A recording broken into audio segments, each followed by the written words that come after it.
I never expected to find love caring for a millionaire in a coma. His awakening changed everything. I will never forget the day everything fell apart. The moment I stepped into the sterile, white-walled room, the air was thick with a heartbreaking mix of hope and despair. Machines beeped rhythmically, drowning out the panic in my heart.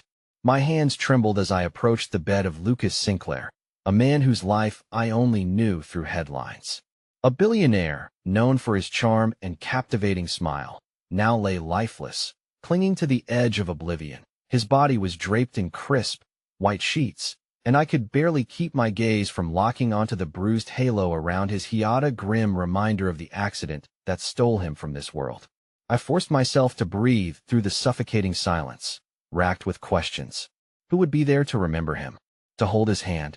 I had signed up as a caretaker, but I never expected to feel this connection. I stood, a stranger among a sea of longing that filled the room. I was just a young woman trying to pay my bills, battling my own demons, overwhelmed with debts and the weight of a broken family. But here I was, staring into the face of a mystery, where love might blossom from the ashes. I touched his hand, cool and pale, whispering sweet nothings that only his unconscious self could hear. A spark of warmth surged through me, part care, part yearning. In that moment, I felt something shift in the atmosphere. The world outside faded into nothing. Days blurred into a cycle of gentle conversations and hopeful prayers. I witnessed the peculiarities of his wealthy life, expensive trinkets cluttering the room, the faint aroma of fresh-cut flowers that seemed out of place, whispers from his family that crackled with tension. They didn't know I existed. I watched them, their faces twisted with grief and anger. Was there something more, buried deep within Lucas's past? Secrets lay dormant, just like him, but I couldn't shake the tugging feeling that he held dangerous truths that could alter everything. Then one evening, as the sun dipped low, flooding the room with gold, it happened. His finger twitched, a subtle shiver of life. My heart raced. Could there be some flicker of recognition behind those closed eyes? I leaned closer, desperation clawing at my throat, feeling a pulse of adrenaline. This was it. I was ready for his awakening, for the truth to unravel. But as the machines buzzed with activity, a nurse rushed in, her expression grim. "What is it?" I cried out. But the reality began to shatter around me, pieces of hope turning cold. My thoughts swirled, a helpless cyclone. What did she see that I didn't? As Lucas' eyes fluttered, the uncertainty rumbled through me like an approaching storm. I felt a whirlpool of dread. What if he didn't remember me? What if he was a man forever changed? All I had was an unyielding bond formed in silence. "Are you ready for what comes next?" The nurse whispered, her voice slicing through the chaos. I wanted to scream no. I wanted to reassure him that he was safe, that I would be there, no matter what. But the weight of my reality felt heavier than ever. Love in the midst of uncertainty, was that even real? I waited on the edge, heart pounding, as everything I thought I knew was about to explode into chaos. Hey, before we continue with this amazing story, I need to give you an important heads up. Many subscribers have reported that YouTube unsubscribed them without warning. Take a quick second to check the red button below to make sure you're still subscribed to the channel. I'd hate for you to miss any of the exclusive content coming soon. And while you're there, smash that like button. It really helps me out with the algorithm. Oh, and tell me in the comments, which city are you watching from? I love getting to know every amazing person who's part of this community. Your participation makes all the difference. Let's connect. Days passed since that pivotal moment, and each morning began with a sense of foreboding that weighed heavy on my chest. The memory of Lucas's eyes fluttering open clung to me like a bittersweet ghost. I spent endless hours by his side, recounting stories from his childhood that I had gleaned from magazines and interviews. I spoke of his triumphs, laughter, and the kindness he had shown to those less fortunate. I wanted to nourish him back to life with words, hoping they would somehow seep into his consciousness and weave their way into his heart. But something was off. Each time I dared to look into his striking blue eyes, I was met with a hollow emptiness that echoed the sterile walls around us. The memories I once hoped would bridge the chasm between us seemed to only deepen it. Lucas's gaze was unfocused and indistinct, as though he were still wandering through a fog, unable to find his way back to the person he once was. I teetered on the edge of despair, feeling the walls close in around me, each tick of the clock echoing my own crushing hopelessness. One late evening, just after the twilight filled the room with shadows, I felt a gentle tap on my shoulder. Startled, I turned to see a frail, older woman standing hesitantly at the doorway. Her silver hair glimmered softly in the dim light, and her eyes, though lined with the marks of time, held an undeniable warmth. Is this Lucas Sinclair's room? She asked, her voice shaking like a leaf in the wind. I nodded, urging her to step inside. Yes, it is. I'm here with him, I replied, surprised by the sudden rush of protectiveness I felt. Her expression deepened into one of longing and remembrance. I'm his grandmother, Eliza. I haven't seen him in years. The accident that has shattered this family. My heart began to swell with compassion. I'm so sorry for everything you've lost. He fought in a way that I know he can come back from this. She moved closer to the bed, and as she reached out to touch his hand, I observed her softly weeping. The sight stirred something inside me. The intersection of grief and hope was a delicate dance I could not fully grasp. It felt as if her sorrow and my yearning fused into something raw and beautiful, an unspoken understanding. Eliza, I said carefully, you must have shared many memories with Lucas. Perhaps talking to him might help. I hoped my words would guide her through the fog of despair that surrounded us. I don't know if he'll remember me, she whispered. It's been so long. I was distant, so wrapped up in my own world. The regrets tumbled from her lips like broken waves. Maybe it's time to bridge that distance, I encouraged gently. Be here for him. He needs you now more than ever. As she leaned closer, I felt a flicker of warmth navigate through the shadows lurking in my heart. It was a connecting thread, as though we were weaving the fabric of hope together, each strand a symbol of love that refused to die fully. Not yet. Days turned into nights, and the bond between Eliza and Lucas began to grow. For hours, she would sit by his bedside, reminiscing about summer days spent fishing by the lake or tales of Christmas gatherings filled with laughter.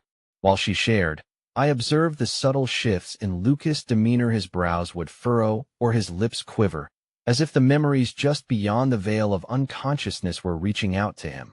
But as optimism blossomed, like flowers bursting through the snow, the looming darkness remained. With every small triumph, shadows of uncertainty lurked, as if warning that the past was lurking beneath the surface, a puzzle waiting to be unraveled. On one particularly chilly evening, I sat across the room, feeling the weight of exhaustion settle over me like an old blanket. I heard the hushed whispers of Eliza, recounting a time when Lucas had saved a puppy abandoned on the streets, only to share it with a child who had lost everything. It was a beautiful story, one that elicited a fragile smile from the corners of my lips. And then it happened. Lucas' hand twitched again, not just a reflex, but a deliberate movement. My heart raced, electrified with hope. His eyes fluttered, not just out of instinct, but in what I could only perceive as cognition, a movement towards life. Eliza, I gasped, my voice barely a whisper as I rushed to her side. He's responding. But just as Lucas seemed to wrestle free from the shackles of the coma, a sudden tremor of panic cut through the air. His eyes shot open, wide and terrified, yet devoid of recognition. They flitted around the room, landing on me before darting back to Eliza, seeking reassurance that was not there. Who are you? He stammered, his voice hoarse, panic lacing each word. That a chilling scream echoed within me, a realization dawning that I had prepared for every eventuality except this one. The man I had yearned for, whose heart I had come to know in dreams and stories, no longer remembered me. My heart splintered, but I couldn't let him see my devastation. Lucas, I said, stepping forward as Eliza whispered his name, the sound blending into a cacophony of shock. You're safe here. You're home. But even as I spoke, I knew that the truth was far murkier than mere words could salvage. He continued to look at us in confusion, a bewildered stranger in his own life. And as the world around us imploded, I felt the final thread of hope fray like a fragile tapestry slowly unraveling. Would I, a mere caretaker, ever be more than a fading memory in the heart of a man who had slipped through the cracks of fate? In that moment, the clarity of our uncertain future settled upon us like winter's frost-sharp and yet eerily beautiful. An uncharted path lay before us, littered with both love and heartbreak, and I was lost within its labyrinth, searching for a way out. The cold hospital room resonated with silence, but the cacophony of my racing heart and the disjointed words spilling from Lucas's lips filled the void. We stood at the precipice, suspended in a moment that felt both infinite and excruciatingly brief. Before I could catch my breath, the uncertainty shattered the fragile bond we had begun to forge through shared memories and gentle reassurances. "Who are you?" he repeated, confusion etched deep into his features. The connection I had idealized began to slip through my fingers like grains of sand, and I fought the urge to reach out to him, to remind him of who he was, of who we could have been. "Eliza, maybe it's just the shock," I ventured, my voice shaky. I turned to his grandmother, who stood resolute, her love and worry reflected in her tear-stained cheeks. The pain blossomed between us, a shared ache that threatened to pull us down into its depths. "Lucas," she began, her voice choked with emotion, "it's your grandmother. I've missed you so much. Remember the summer we spent fishing? You caught the biggest trout, and we celebrated with ice cream?" She reached for him, hoping that the familiarity of her gentle touch might spark something within the emptiness. He stared, uncertainty clouding his bright blue eyes. I don't remember," he said, anguish wrapping around the words like a jagged chain. I felt my heart sink. The ache of not being recognized by someone I cared deeply for was unbearable. As silence descended once more, I wanted to scream, to shake him awake from this nightmare that had ensnared us all. Desperation clawed at my chest, twisting until it hurt to breathe. In that moment, I felt so small, like I could vanish entirely, and he would never know I had fought so earnestly for his revival. "Perhaps he's not ready yet," I murmured, half to myself. "Maybe he needs time." Yet, my heart was filled with dread at the thought that his memories, his laughter, and our dreams had been stolen away, brushed aside by fate's cruel fingers. Eliza reached for my hand. "You've been a light in this darkness," she whispered, her voice a soft balm against my churned emotions. "He might not know it yet, but I believe you've touched his soul." "It doesn't matter," I whispered, tears stinging the back of my throat. "He needs to remember. I need him to fight his way back." But deep within, I wondered if fighting was enough. If love could bridge the gap between us when memories lay entwined in shadows that we spent the following days enveloped in the dense fog of uncertainty. Lucas would have fleeting moments of clarity followed by landslides of confusion, leaving him more fractured than I ever imagined. Each soft exhalation of breath I shed in whispered stories felt fruitless when I saw the fear residing in his eyes. I shifted my focus, seeking to create a semblance of normal sight to rouse the man Lucas had been, even if just for moments. I began reading broader selections of books aloud, diving into a myriad of tales, adventures, romances, tragedies. In his absence, I filled the silence with laughter, with my own stories, hoping he could catch a glimpse of the life he had lived before the accident. One afternoon, as the sun streamed through the window, casting a golden hue across the bleak linoleum floor, a nurse named Marissa entered the room. She had become a friend of sorts, offering comforting smiles and small gestures of kindness amidst the chaos of our reality. "Hey," she said, glancing over at Lucas, who lay still, the ghost of that vibrant young man hidden beneath layers of grief and semi-consciousness. "How are you all holding up?" I shrugged, wanting to believe that words could ease the spirals of anxiety coiling within me. "We're here," I said, injecting my voice with a false bravado, trying to help wake him up. "Long journey," she continued, "but what you're doing is incredibly important. People often respond to love. It seeps through, even in times of despair." She turned to me, her gaze earnest. "Don't lose faith." Eliza joined the growing circle of support. "You're right.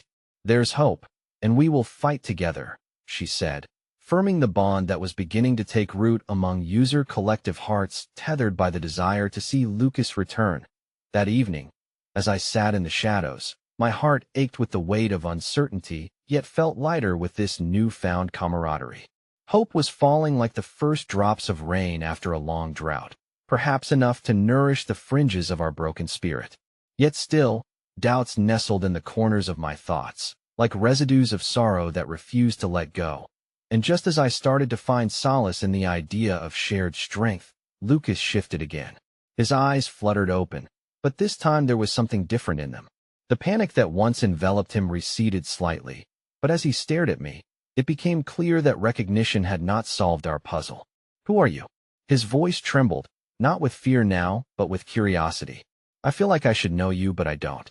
The shadows deepened again, uncertainty cloaking me as I struggled to find the words to soothe the storm brewing in his gaze. "I'm someone who cares for you, Lucas," I replied, feeling every fiber in my being strained with longing and trepidation. "I've been waiting for you to come back." Tears welled in my eyes as his expression shifted, an echo of something that once belonged to you, a glimmer of recognition struggling against the tide of forgotten memories. But as quickly as the moment came, his brow furrowed in confusion again, leaving me with the dreadful knowledge that our battle had only just begun. "Did I do something wrong?" he asked, quaint and vulnerable. "Am I loved?" As those words settled heavy in the air, the magnitude of his question knotted my stomach. How could I ever convey the depths of the love we held for him? A castaway adrift in an unforgiving sea of lost memories. I realized that my heart, once clinging to hope, was beginning to fray at the edges. "Always," I whispered, warmth flooding my voice. "You are loved. You don't need to remember to feel it." But as I pondered his lost past, I couldn't shake the whisper of dread in my mind. With each fleeting moment of clarity, the chasm between our lives felt vaster, our destinies entwined, yet painfully distant, blindfolded by uncertainty and the weight of unspoken truths that loomed just beyond reach. As we stood on the threshold of a newfound reality, I felt the heavy chains of unfulfilled longing tugging at my heart, each link forged in silence and yearning. Whatever lay ahead on this fractured journey, I sensed we were on the brink of something monumental, a revelation waiting to reshape the edges of our fate, and I was both terrified and inexplicably drawn to its promise. The days bled into each other, slipping through my fingers like sand as the world outside the hospital walls continued to spin unfazed and indifferent to our suffering. I lost track of the dates, abandoning the calendar and replacing it with the rhythmic pattern of Lucas's breathing. The steady whoosh of the machines firmly tethered me to the grim reality we faced. Perhaps it was the weight of the moments I had forged alone, or perhaps the boundless hope I clung to, but fatigue thrummed in my bones. His grandmother Eliza spent hours by his side, recounting tales of their bond, recounting stories that traced the lines of his identity. However, each recounted joy, laughter, and trivial insight curved back with uncertainty, leaving them to dissolve in Lucas's blank stare. Yet, amidst that uncertainty, I could see a flicker of determination in her eyes. She refused to give in to despair, believing still that all it would take was a spark, something to ignite the connections buried deep within his mind. One evening, as I sat hunched over a book of fables, reading aloud into the lifeless air of the room, I could feel the shadows lengthening. A sense of foreboding settled in my chest, heavier than ever. The stories flowed from my lips, buoyed by hope, but I sensed the disconnect between my heart's desires and the reality that lingered, muted and quiet. "Lucas?" I said softly, hoping my words might weave through the fog surrounding him. "Do you remember the one about the brave little hero who faced the fiercest dragon?" My voice trembled, filled with longing. When I glanced up, his eyes were shut tight, as if pressed against a multi-layered veil. In this heartbreaking stillness, the silence morphed into a tangible entity, wrapping itself around me. I lowered the book and clasped my hands together, my fingers digging into my palms as I battled with an overwhelming surge of emotion. "Why can't you hear me?" I whispered, tears gathering in my eyes. "I am here, and I am fighting for you." Just as despair threatened to swallow me whole, a memory surfaced, a fleeting moment from our early days. A warm spring evening, the scent of flowers heavy in the air, laughter carried above the gentle breeze. We had been at a festival, surrounded by twinkling lights and the promise of new beginnings. Lucas had caught my eye, mischief sparkling in his gaze as he handed me a sugary cotton candy cone, a grin spreading across his face. "It's sweeter with you by my side," he had teased, and I had melted like the candy in the warmth of his affection.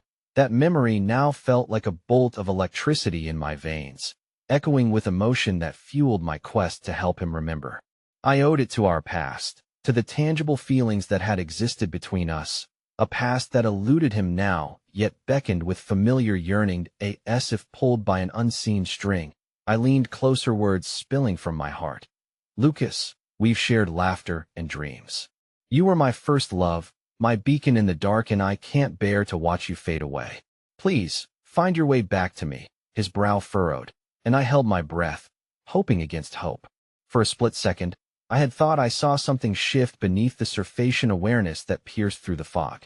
And then, it was gone. We need to try something different, Eliza said, her voice steady but fragile, like glass.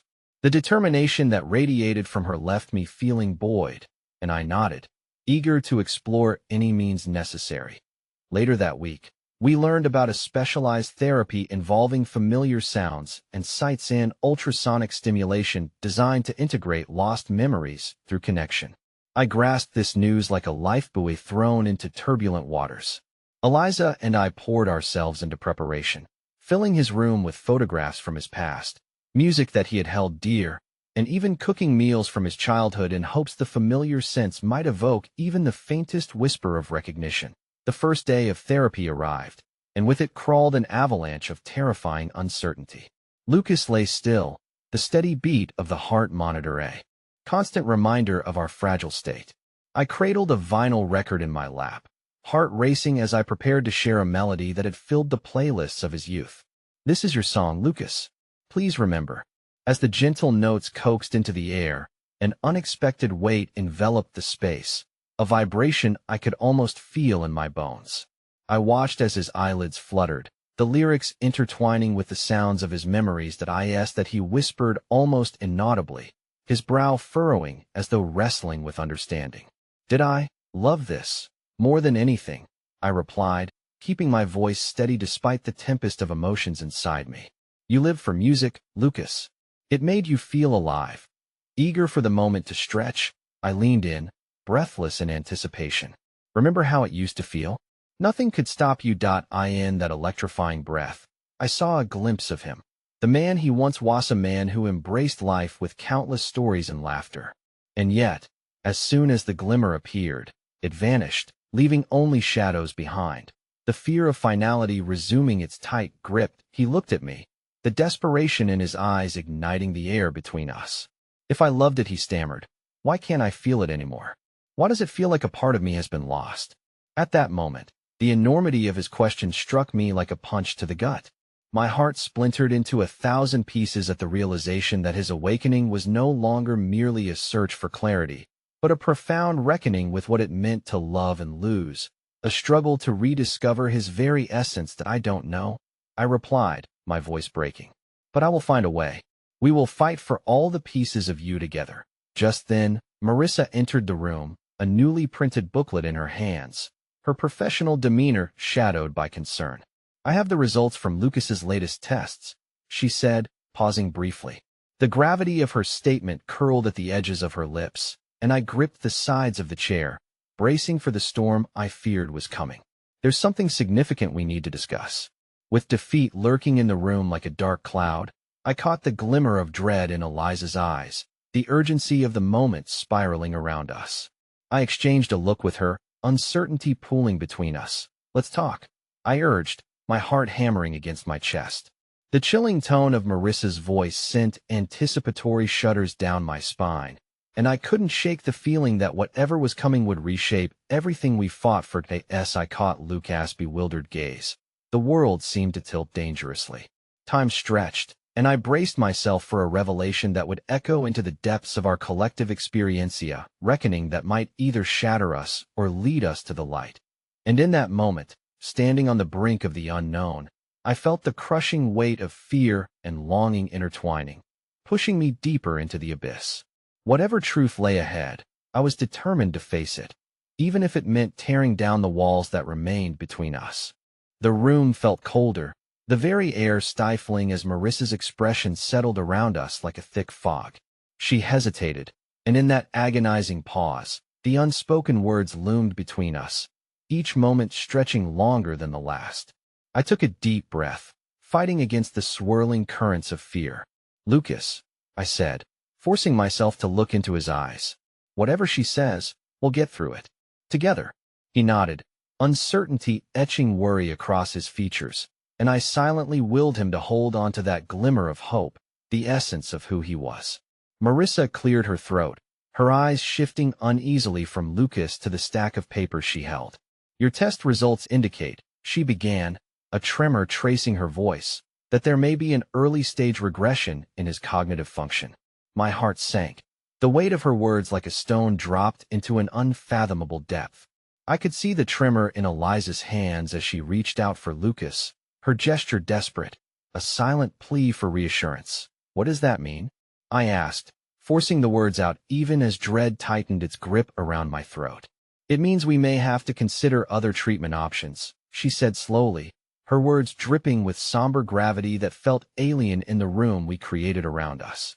It also indicates that there's a possibility Lucas may not regain full consciousness. The world around me began to blur, the sounds from nurses bustling in the hallway a mere echo against my pounding heartbeat.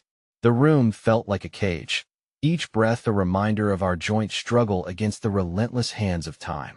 No, Lucas said, his voice a cracked whisper as he processed the implications of her statement. That can't be true. But it is, Lucas, Marissa replied gently. We have time, but it may not be infinite. Eliza collapsed into the chair beside Lucas, her defenses crumbling like brittle parchment in the face of this revelation. The sight of her sorrow sent a spear through my heart, piercing straight to my soul. I moved to place my hand on her shoulder, the thin fabric of her blouse the only barrier between shared despair and the fleeting touch of solidarity. Please, I said, my voice rising to fill the oppressive silence that enveloped us, my insides twisting with urgency and defiance. We must explore every possibility. We cannot let this be the end. Marissa's eyes softened, a flicker of empathy amidst her professional demeanor. They'll do everything I can to help. But it's also important to prepare for the reality of the situation. Focus on each moment you have together. As I closed my eyes, resisting the heaviness threatening to drown me, I felt a jolt of resolution. I needed to clutch onto every sliver of joy, each glimmer of connection left between us. You're not going to lose him, I said, my voice steadied by a mix of passion and desperation. I won't let that happen. Lucas, listen to me. His vacant eyes filled with sorrow, and I could sense the depths of his turmoil, the weight of fear settling like dirt on the soil of his existence. What if he stammered, each word trembling with vulnerability? What if there's nothing left? There it was, the unthinkable phrase bathed in the possibility of annihilation. I couldn't let it linger. The weight of his doubt propelled me to lean in closer, taking hold of his hand direct, warm, and unyielding. There's so much left to find, so much love to rediscover. You are still here, Lucas. We are going to keep fighting for you. The dim light in the room flickered as the machines hummed gently, a reminder of his fragility. Just then, the sound of a soft knock on the door pulled our attention toward the shadows lingering just outside. A familiar face entered, and my heart raced anew. Sorry to interrupt, Jake said, his tone light, but undercut with concern as he stepped inside. His presence was both soothing and unsettling, a stark reminder of how intertwined our lives had become through the chaos. I heard about the therapy sessions, and I thought perhaps I could help. Help? I questioned, surprised. The weight of the world felt like a burden too heavy to share. How would any outsider possibly understand the need lodged so deeply in our hearts? Music, he said simply, as though the answer was the most natural thing in the world. I mean, Lucas loved music, right? I could play some guitar, bring some of his favorites to life. Maybe it would help jog his memory? I looked at Lucas, whose expression now swirled with confusion and an inkling of hope. Would you like that? I asked softly, forming a bridge between Jake's offer and Lucas' fight. He nodded slowly, uncertainty still tainting the air, but I saw something new in ember of possibility. Okay, I replied, suddenly feeling the tide change. Let's do it. Music can heal in ways we don't yet understand. As Jake settled into the chair and retrieved his guitar, a strange sense of anticipation enveloped the room. Even Marissa took a hesitant step back, allowing us the space we desperately needed, a tiny moment of normalcy amid the storm. Jake's fingers danced across the strings, the notes weaving through the charged silence like strands of light. The first chord struck something deep within my heart, igniting memories that spilled forth like sunlight breaking through clouds. The guitar filled the space, echoing with the memories of summer nights spent sharing dreams and hope's warm laughter amidst quiet talks, and cotton candy evenings under twinkling stars. Lucas listened intently as Jake moved into a familiar melody, his brow furrowing beautifully in concentration. "Do you remember this?" I whispered, leaning closer, utterly entwined in the moment. He visibly fought against the shadows, his expression shifting with the music as if each note held the key to a locked vault within. And then, when the chorus swept into the air, something extraordinary happened. His hand twitched, barely perceptible, but it was enough to evoke a chorus of cautious breaths. Lucas' eyes widened as recognition flickered beneath the surface, a spark of life awakening behind the veil, leaving an electrifying trail of possibility in its wake.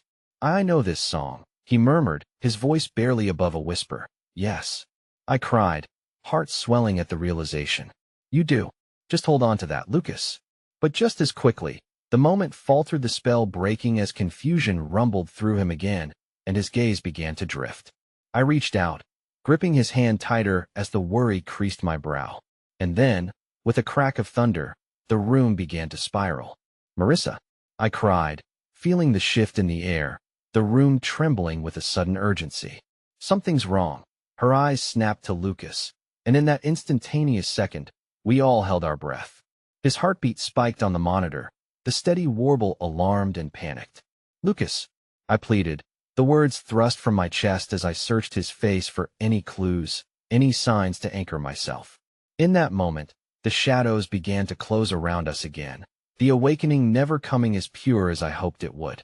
And as I struggled with the cresting wave of fear, I felt an undeniable sense of foreboding that something was on the horizon. What lay ahead was still a mystery, an unfathomable darkness creeping in. As I looked at Lucas, light and shadow intertwined, I knew we were teetering on the edge of something unfathomably, a cliffhanger drawn taut between hope and despair. Would we reclaim the man he once was? Or was this only another chapter of longing, yet to be unraveled? The fluorescent lights above flickered ominously, casting erratic shadows across the room as I tightened my grip on Lucas' hand, willing him to fight against the tide threatening to drag him under. The beeping of the monitor quickened, resonating with the rapid beating of my own heart as panic began to weave its way into every corner of my consciousness. "Stay with us, Lucas," I urged, my voice trembling on the edge of desperation. "You need to fight. We're right here. You're not alone." The air in the room thickened, tension prickling my skin as Marissa sprang into action, her calm demeanor piercing through the haze of fear. "I need you to step back a bit, Lucille," she instructed, her voice steady and professional, as though she was conducting us all in a fragile symphony of chaos. Eliza's hands gripped the edges of her chair, knuckles white, eyes wide as she watched the flurry of activity. "Is he okay? What's happening?" she implored, her voice strained, yet holding on to a thread of hope that felt too fragile to share. Marissa was at Lucas' side in an instant, instructing the nurses who rushed into the room. Their movements were choreographed, rehearsed the precision of professionals fighting against the unpredictable nature of life and death. I felt hollow, a painful emptiness where confidence had once thrived, and I yearned for a sign, any affirmation that we weren't losing him. "Come on, Lucas. You can hear me. You know my voice," I whispered fiercely, tears blurring my vision as he lay there, a canvas painted with uncertainty and fear. "You need to come back to us. We have so much to do." The visions of our shared moments, laughter, warmth, and the shared dreams of a future together flickered through my mind like fireflies on a summer night. The alarms beeped like a frantic heartbeat, and I swallowed hard, fighting back despair as I watched Marissa work with focused intensity. I had witnessed her before during therapy sessions, her gentle encouragement a lifeline to Lucas when he seemed lost in the grips of forgetfulness. But witnessing the urgency in her actions today was a stark contrast to the hopeful spirit I had clung to. "Let's increase his oxygen," Marissa commanded as she pressed buttons with the urgency of a woman who held more than skills. She held our fragile hopes in her hands. Seconds felt like hours, each tick of the clock a reminder of the uncertain line we balanced upon. I leaned closer, listening to each breath Lucas took, desperately searching for a glimmer of life in those breaths. Even amid the chaos, I closed my eyes and pictured the warmth of the sun on the lake, where we had shared so many beautiful afternoons. Just come back. Just one more moment with me. I pleaded silently, as if my thoughts could reach through the current of despair that flowed between us. Then, suddenly, a loud thump echoed in the sterile silence of the room, and I whipped my head toward the door. Jake had dropped his guitar, the instrument crashing to the tiled floor as he froze, eyes wide with shock. "I am so sorry. I didn't mean to," he stammered, the fight slipping from his voice as he recognized the gravity of the situation. But it was his next words that gripped me. "Should I call someone? Do you need a lawyer? A second opinion? No. We have to stay focused." Marissa barked, her tone echoing with authority, yet betraying the trembling edge of fear I too felt. "We need to concentrate on him right now. Lucas, we're here. Please come back." Eliza's vulnerable voice rose above the chaos, filled with a rawness neither of us had yet to tap into. My heart ached for the pain that enveloped her, a pain that echoed mine in its own inimitable way. If my words sparked something deep inside him. Lucas' eyes flickered open, revealing the haunting shadows of confusion mirrored within. "Lucille?" he murmured, the name rendered almost foreign on his lips, yet it stirred a wild hope inside me like breaking dawn through the night. "I am right here," I cried, the words tumbling from my lips with unbridled emotion. "I'm right here with you. Don't let go." The lights flickered precariously, an echo of his own fading consciousness. Then, in the midst of it all, Lucas' gaze roamed, as if searching through fragmentary memories, clinging to fleeting images grasped carefully amid the storm. "I don't remember," he whispered, voice weak and fractured, but I heard the tremor of despair woven through his words. "Just hold on. We'll figure it out together." My heart raced, a tempest inside me, as I reached for him, sustaining the connection rooted in love and unwavering belief. "You have to hold on to me, Lucas." Well, remember everything together. We fell into the rhythm of shared breaths, a dance of hope and uncertainty as I coaxed the memories from him, recounting the moments painted across the canvas of our history, the trips to the coast, the lazy afternoon hikes, the laughter that echoed like music between us. Each word a lifeline. Every smile I evoked a flicker of light piercing through the dark. In those moments, I found a strange stability, like the world outside the hospital walls faded away until there was nothing but us, nothing but the sacred bond nestled between fear and love. Yet amid the cascade of unadulterated hope, as I witnessed the brief flicker of recognition in Lucas' eyes, I heard a voice behind me, sharp and suffused with authority. "I'm sorry to interrupt," a woman said, stern and unwavering, her presence crushing the fragile buoyancy of our moments. "But there's been a development we need to discuss." I turned swiftly to meet the gaze of the Nakamura, striking figure clad in a tailored suit, her stance radiating confidence and power, yet her eyes held a glimmer of something deeper. "I'm Dr. Mary Blake. We're calling a family meeting. There's some information about Lucas that can't wait." A ripple of dread coursed through me as I watched her approach, tension coiling in my chest. My heart raced faster as a dangerous thought crept into the forefront of my mind. What more could there possibly be? Eliza glanced at me, confusion knitting her brow, and in that moment, I felt the weight of the unknown settle between us, foreboding a revelation that could alter everything. "What information?" I barely managed to ask, the words spilling from my lips with urgency, as though drawing them into existence would somehow shield us from whatever was to come. But the answer hung in the air, weighty like the ominous clouds gathering outside, and I knew we were standing at the threshold of an elemental change. Uncertainty loomed, thick and palpable, and all I could do was breathe through the fear, praying that the journey ahead would not fracture us beyond repair. The sterile hum of the hospital swirled around us, an omnipresent reminder of the reality we were trapped in. I felt my breath quicken, the unyielding pressure of fear pressing down on my chest as I stood there, waiting for Dr. Mary Blake to reveal whatever news she carried like a weighty anchor tethered to our hopes. "Can we talk privately?" she asked, her tone resolute. My heart pounded, the urgency in her voice carving shadows into my thoughts. "No," I replied instinctively, clutching Lucas' hand tighter. as though the sheer force of my grip could seal our shared worlds from the impending storm. If it's about him, we all need to know. You can't do this to us. Dr. Blake's lips thinned, and her gaze flickered to Eliza and Jake, who exchanged wary looks of confusion. Their eyes latched back onto me, seeking silent affirmation of my intuition that something was gravely amiss. Hear me out, Lucille, she continued, her voice softening, yet that cut of authority lingered like a knife's edge. What I have to say concerns Lucas's medical state and treatments that may not be something you want to hear in front of others. I sensed a well of concern rising within me, bitter and coiling like smoke. Is it something that could change the course of his treatment? Yes, Dr. Blake confirmed, her earnestness cutting through the chaos of my thoughts. But I promise, you won't receive this news well in a group that I don't care about that. I stepped forward, urgency pulsing through my veins. If it's about Lucas, we all deserve to hear it together. He is our family. A silence fell, thick and oppressive, pressing on us all like an invisible hand.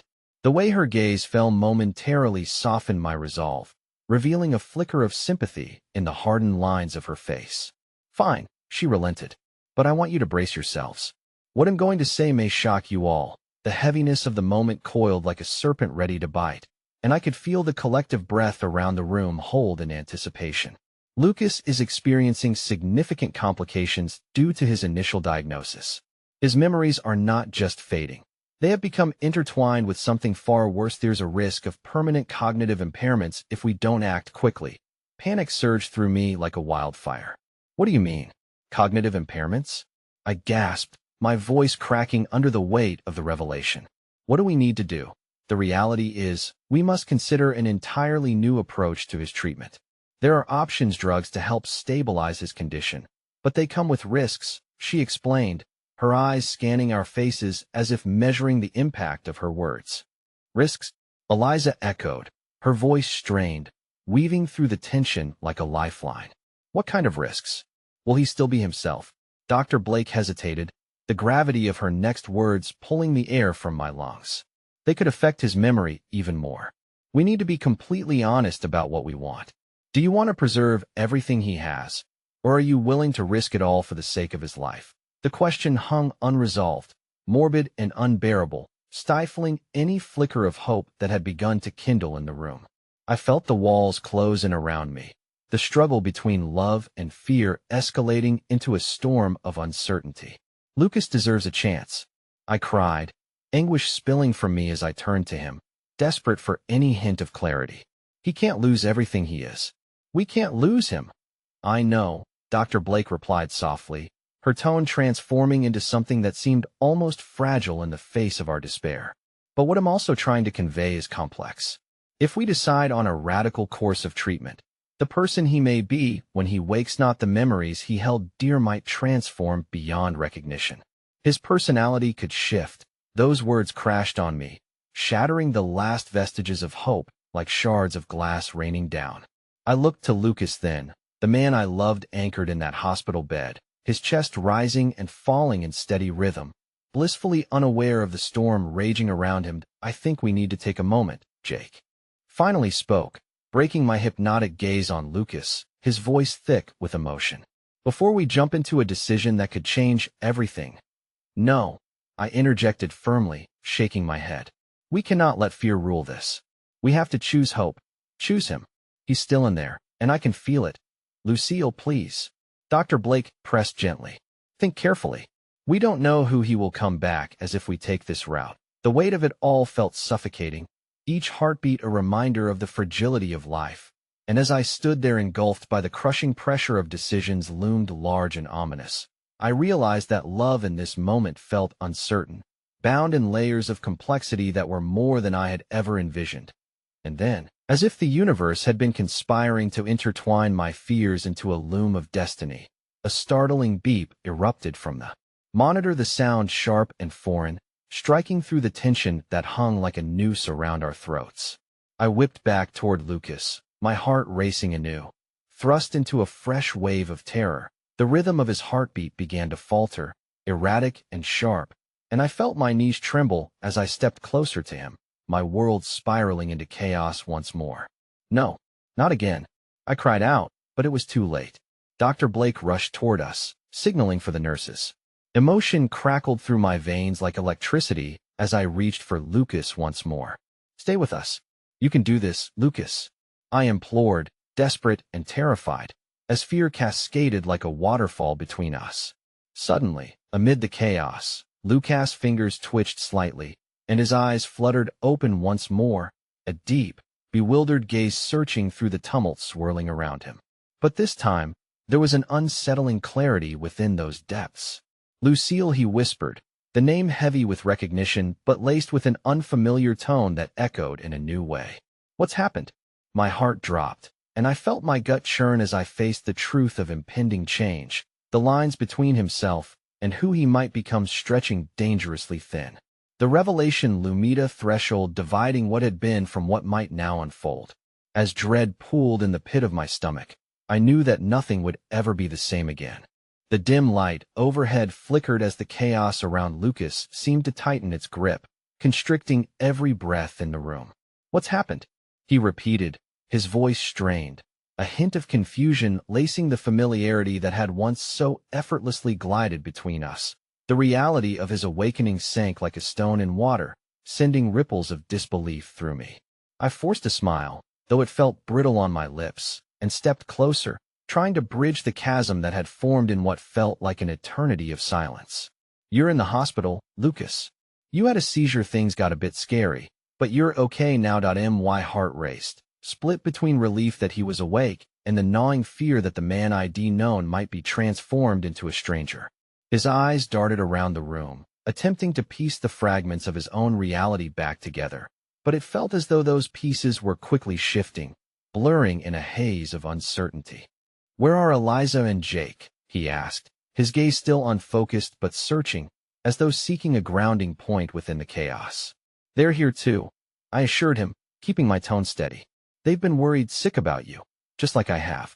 You mean everything to use? You're not alone. A fleeting look of gratitude flickered across his face, a brief spark that brought warmth to the chill of fear wrapping around my heart.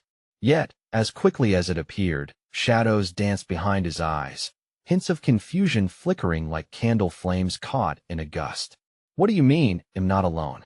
He whispered, almost as if testing the words, grappling with their meaning. The weight of those delicate syllables pierced deep, and I held my breath, desperate not to shatter this moment with the truth. Eliza stepped closer, her voice trembling as she leaned over him. Lucas, you were in a coma for almost a month. We've been fighting alongside you this whole time. We all love you so much, love? He echoed softly, the word riding a wave of vulnerability, heavy and hollow. How could you? Dr. Blake exchanged glances with the nurses, her expression strained as she worked to manage the turmoil brewing in the room like an impending storm. Lucas, we have to be vigilant right now. Recovery takes time, and some memories might feel different. We need to make sure you're stable before we go any further. Memories? He murmured, the cracks of uncertainty widening as he searched my face, seeking confirmation. What memories? The room fell silent, the weight of unspoken truths swirling like thick fog. The unvarnished truth hung in the air, daring to break through the fragile bond one had just begun to create with him again. My impulse to shield him wrestled against the need for complete transparency that I swallowed hard, my pulse racing. We'll explain everything, but you need to focus on getting better first, okay? Just take it one step at a time. He blinked, and for a moment, I glimpsed a familiar flicker beneath the surface of his eyes, a hint of the man I loved buried under layers of confusion and chaos. But as I searched for that connection, dread coiled tighter in my chest, knowing that even love could become tangled up in the unforeseen aftermath of this awakening. Lucas shifted, trying to sit up more, and my heart leapt. I steadied myself beside him, brushing a few errant strands of hair from his forehead. You don't have to do this alone, I whispered, hoping to stoke that flicker of recognition that had begun to stir in him. But as he fixed his gaze on mine, I saw a storm brewing behind his eyes, a mix of vulnerability, incredulity, and something I could not place. I don't understand what's going on. Am I still me? My chest tightened at the raw fear glistening in his gaze. I wanted to tell him that of course he was still himself. I wanted to promise him a return to normalcy that felt more like a fragile thread than a reality. You are, I declared, my voice catching in uncertainty, You're still you, I promise. He studied me, as if weighing those words, and for a sliver of a moment, hope ignited in my heart. Then, a sudden wave of vulnerability swept over him. Lucille, I can't remember things. I don't know if what I feel is real or just what I'm supposed to feel.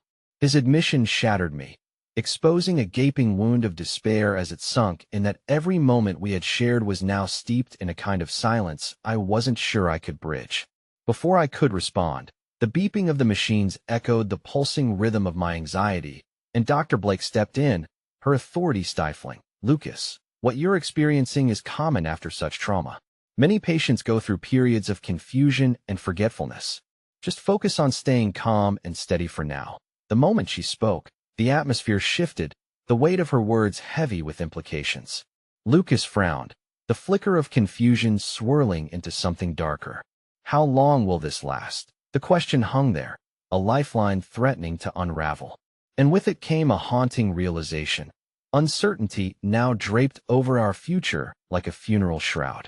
As I fought to stay strong, an emotional wave crashed over me, leaving me gasping for clarity amid the swirling chaos. As Lucas' eyes darkened, I could almost see him retreating into a protective shell, and I desperately reached for something to tether him back to me. You're still here, and we will fight for every piece of you, Lucas. No matter what. But I feared that the battle ahead might not only be against the illness, but against the very essence of who we were. Just as I opened my mouth to say more, a nurse rushed in with a flurry of commotion, pulling Dr. Blake aside, their urgent whispers filing the air with tension. In that instant, just as hope began to dim, a sharp, loud crash echoed distantly from somewhere far down the hall, jolting the room into silence. I turned sharply, my heart hammering, dread pooling anew in my stomach. What now? I thought, feeling the ground beneath me trembled, as if reading my thoughts. Lucas reached for my hand, squeezing tightly. What's happening? But before I could answer, Eliza gasped, her eyes wide as she pointed toward the doorway. What is that? Panic flared in my chest. The shivering sense of impending danger pressed down, thick and menacing, as the crash echoed through the sterile corridors. With anxious breaths, we turned toward the doorway, and I knew, in that moment, that whatever lay ahead would test the fragile threads of love, memory, and hope. We were on the precipice of something much larger than ourselves. As the shadows deepened, I couldn't shake the feeling that the chaos wasn't over yet, and a new and unsettling reality was waiting just beyond the threshold. The chaos that had followed the crash began to unravel like a tightly wound thread, pulling at the seams of our reality. The sterile scent of antiseptic and the faint hum of machines suddenly felt stifling, as though they could no longer contain the enormity of what was about to unfold. The worried expressions of the nurses and doctors felt like a prelude to a storm, brushing against the hush of uncertainty that loomed over the room. Lucas tightened his grip around my hand, the warmth of his touch grounding me amid the rising tide of dread. Lucille, what's happening? His voice trembled, and I felt the weight of his fear echoing through our clasped fingers. Don't know. But just stay with me, please, I stammered, not wanting to break the fragile tether we had just begun to forge. I searched the hallway anxiously, my heart galloping in my chest as I anticipated the unknown. The rhythmic beeping of the machines abruptly shifted to a frantic alarm, the sound slicing through the heavy tension like a knife. Dr. Blake's phone buzzed insistently in her pocket, and she stepped away, speaking in hushed tones as she glanced back at us. I barely caught the words security and code red before she turned her back. Panic surged within me, pulling at my insides like a coiling serpent ready to strike. Eliza, what's going on? I whispered, desperate for reassurance, but only meeting her wide-eyed gaze, which mirrored my terror. Her lips moved silently, framing words that never reached my ears.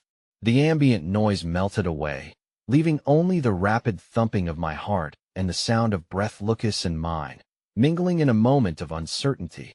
And then, he spoke again, his voice barely above a whisper.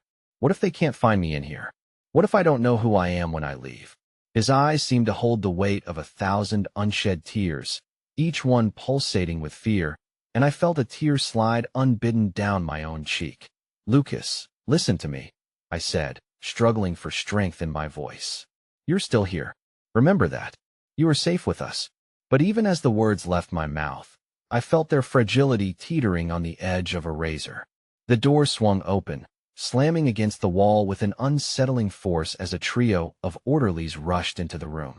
Their presence shifted the atmosphere into something electric, filled with unspoken urgency. "We need to clear the area," one of them barked, scanning the room as if assessing a battleground. "Clear the area?" I echoed, a cold dread pooling in my stomach. "What's happening to Lucas? Move now." The orderly insisted, his eyes hard as he focused on the task ahead. A sense of authority wrapped around his command, but it felt like a slap in the face, the urgency stark against the backdrop of confusion. Lucille Lucas' voice broke into my thoughts, his relentless grip tightening even more. I don't want to. Please, just." I squeezed his hand, urgent and filled with fear, my voice betraying my own uncertainty as I locked eyes with Eliza. "Stay strong for me, Lucas. Don't let go." But just then, a shadow crossed the threshold, an unexpected figure darting into the room, disrupting everything in its wake. It was Jake, his face pinched tight with concern, yet radiating a fierce determination. "You can't take him away," he shouted, stepping firmly between Lucas and the orderlies. "He needs us. He's still recovering." Chaos erupted as voices clamored in a dissonant chorus of urgency. I barely registered the orderlies shuffling Jake backwards as Eliza tried to reason with them. It felt surreal, as if I were watching a scene unfold in slow motion. "Stop!" I shouted, my voice trembling, rising above the fray. "This is not a time to fight. He needs love, not more fear." At the sound of my voice, everything stilled. The buzz of discontent drew in on itself, and for a heartbeat, just a heartbeat, silence enclosed us. Lucas looked up at me, the confusion in his eyes deepening as he searched for clarity among the chaos. And then, it happened.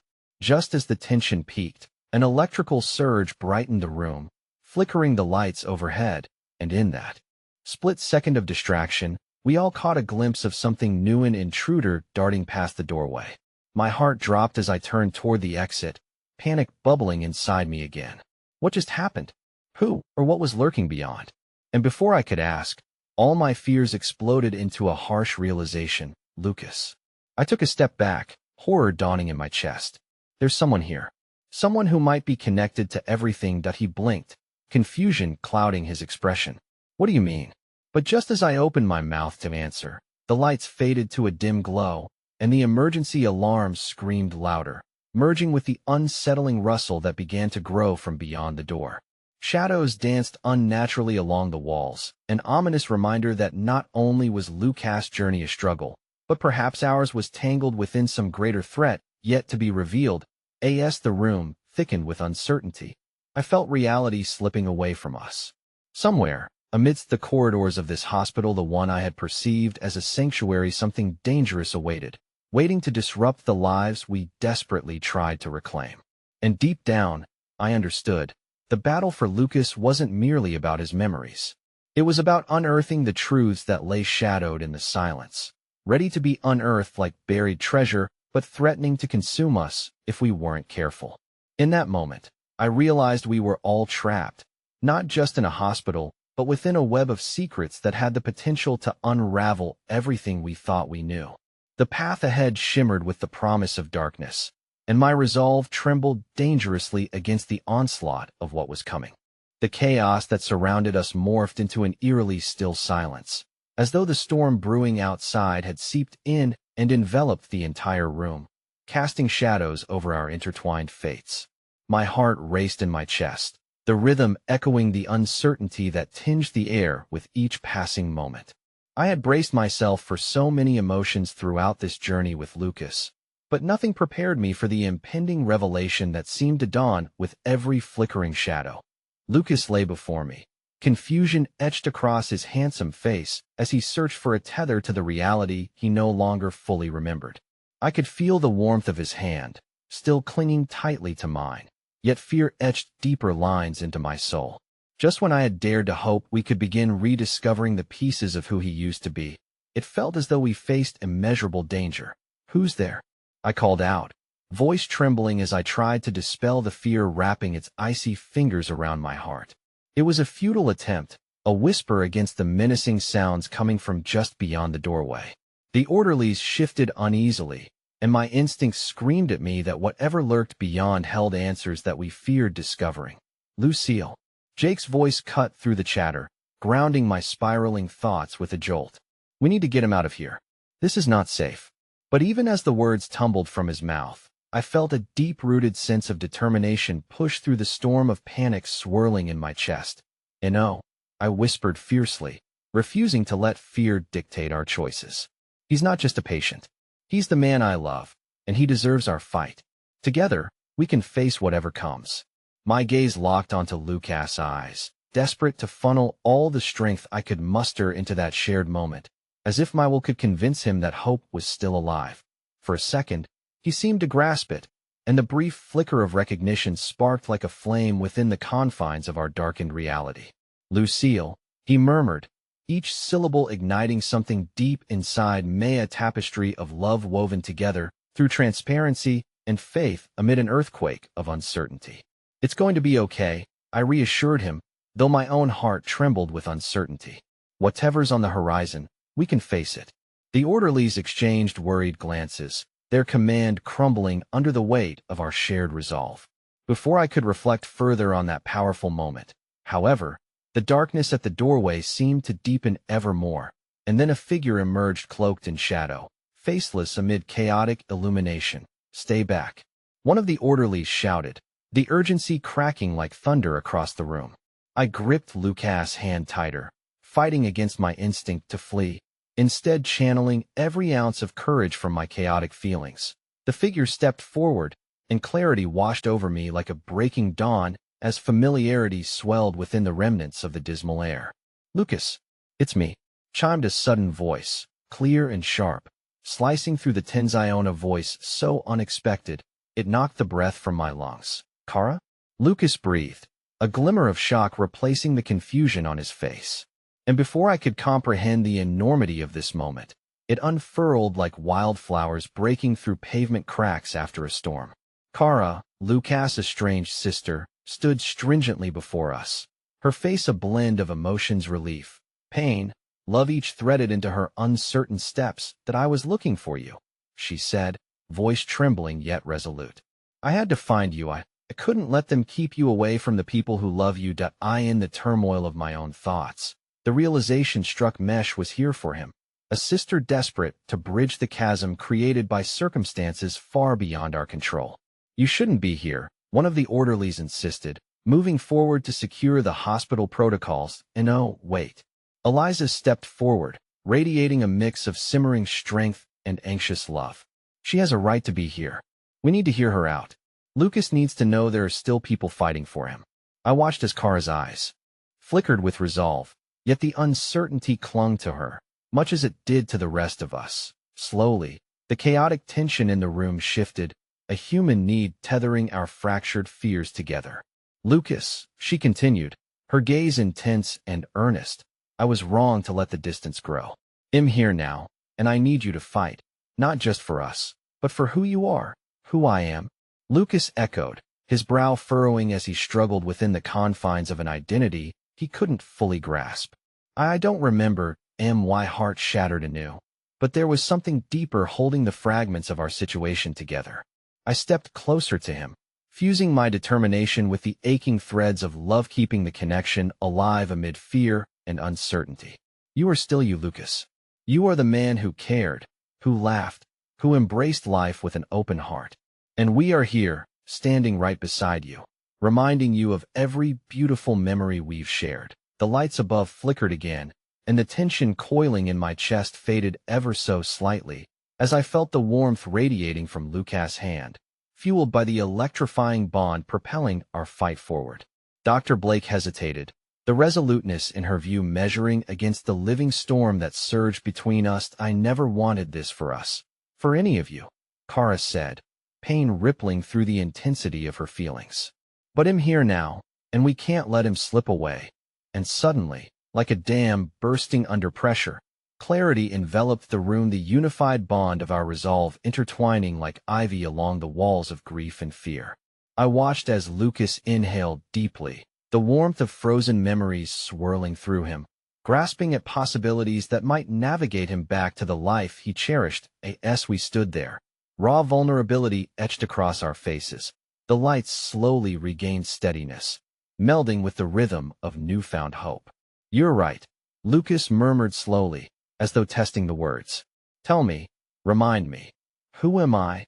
And in that critical moment of return, with shadows lingering just beyond the door, we began the great and messy task of remembering every story and every laugh, all the light and love woven like fabric into the tapestry of his soul. "Lucas," I said firmly, "you are my heart. You are a fighter, and I will never give up on you. We won't stop until every part of you returns to us." And as I spoke, I could feel the steady pull of connection grounding him anew, the trembling threads of uncertainty unfurled between myself and Lucas. And with each passing moment the embrace of family, the promise of love served as a beacon on the edge of darkness. We were ready to face whatever awaited us. Together, we would bravely reclaim his memories, while the shadows might grow long, and the uncertainty of the future remained hauntingly palpable. It was here in this sacred space intertwined with family that hope began to resonate louder than fear. "Let me tell you about our first trip to the coast," I said, a warmth blooming in my chest. "You were so sunburned. You insisted we'd hike up the entire side of the cliff, and I had to convince you to come back down because you literally couldn't take another step." And as those words filled the room, battling against the storm, something shifted once more. I held on to the reassurance that whatever journey lay ahead, whether full of shadows or shimmering with light, we were finally leaning into the tumult together. "Lucas," I murmured, heart overflowing with something indescribable, "I will always believe that love changes everything. I will always fight for you." And as the echo of those promises filled the air, I knew that whatever secrets still lingered in the darkness, we would face them as a united front, bound by love forged in the crucible of our shared suffering. Because in the end, perhaps love, the most profound, raw, and unyielding force, was what allowed us to create meaning in the chaos of our lives, allowing us to emerge victorious amid the shadows. And together, with every heartbeat, we wove our story from threads of uncertainty and grace, unearthing the beauty hidden beneath. Layers of time, of memory and love, a journey now guiding us home, side by side. Only then, as I breathed into the assurance of our collective fight, I understood, love never truly forgets.